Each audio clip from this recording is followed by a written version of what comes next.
جگہ نظام الملت والدین حضرت نظام الدین اولیاء فوائد الفواد میں لکھتے ہیں کہ شرائع کا اس پر اتفاق ہے کہ خرچ کرنا بہت بڑی عبادت ہے.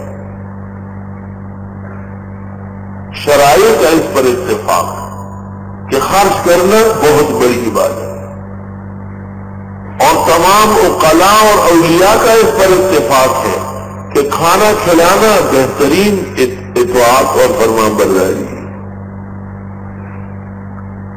کل الطعام کان حلا لبنی اسرائیل، ہر قسم کے حلال کھانے واقعی حلال تھے بنی اسرائیل کے لیے.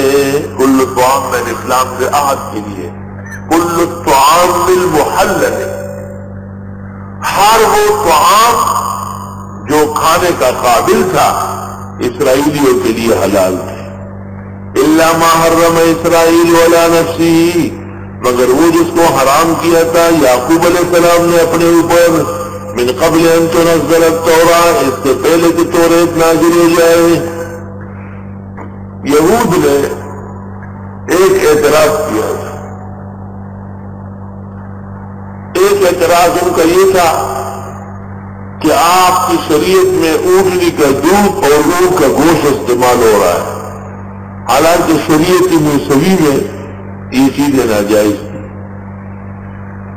اس کا جواب دیا کہ یہ صرف حضرت یعقوب علیہ السلام نے، وہ بیمار ہو گئے تھے، تکلیف تھی ان کو، ان کی شریعت میں ایک بات کی اجازت تھی کہ اگر اس طرح نظر مان لے کہ میں اپنی ایک محبوب کھانا چھوڑ دوں گا تو بیماری ختم ہو جائے گی. اور بات کہتے ہیں کہ ان کو عرق النساء ہو گیا تھا، اور عرق النساء کا علاج یہ ہے کہ گوشت کھانا چھوڑ دیں. تو حضرت یعقوب علیہ السلام نے صرف اپنی صحت اور طبیعت کے لیے ایک چیز سے پرہیز فرمایا تھا، نہ کہ تمام شرائع کے اندر اونٹ کا گوشت اور اونٹنی کا دودھ حرام ہے.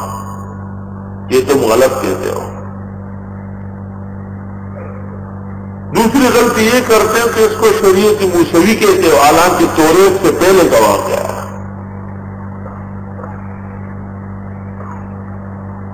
قل فاتوا بالتوراۃ فاتلوها، آپ فرمائیے لے آئیے توریت اور پڑھے ہو، ان کنتم صادقین، اگر تم سچے ہو.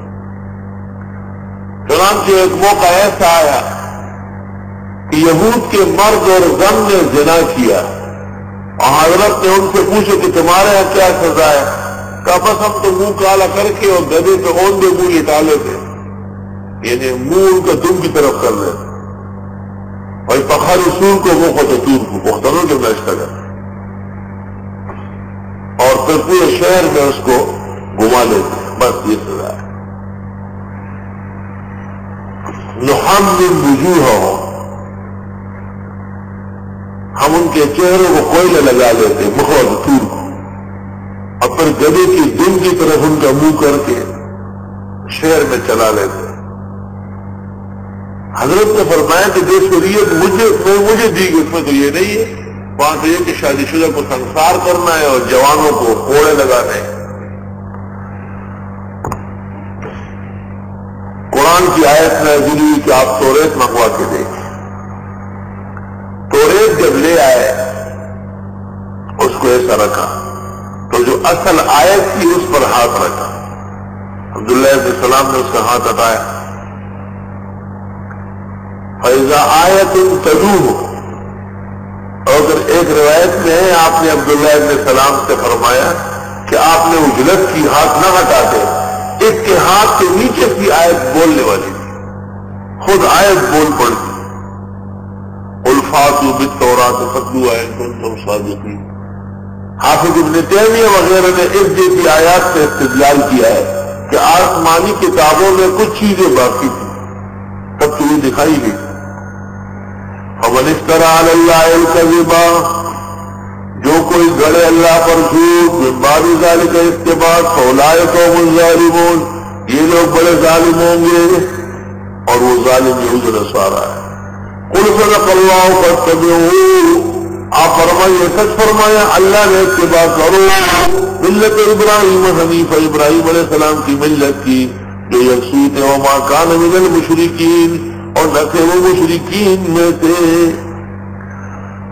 دوسرا صبح ان کو یہ ہوا تھا یہود و نصارا کو کہ آپ حضرت ابراہیم کے خلاف کرتے، اس کے جواب آ گیا، ان اول بیت وضع للناس، بے شک پہلا گھر جو مقرر ہوا ہے لوگوں کے لیے، للذی وہ ہے ببکہ جو مکے میں ہے، مبارکہ برکت والا، وہدی للعالمین، اور وہ ہدایت ہے کائنات کے لیے۔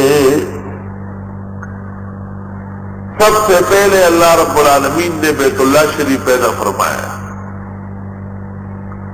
اور پھر وہیں سے پوری دنیا بنی۔ فیہ آیات بینات مقام ابراہیم، اس میں نشانیاں ہیں واضح، اور ابراہیم علیہ السلام کے کھڑے ہونے کی جگہ مقام ابراہیم۔ سبحان اللہ۔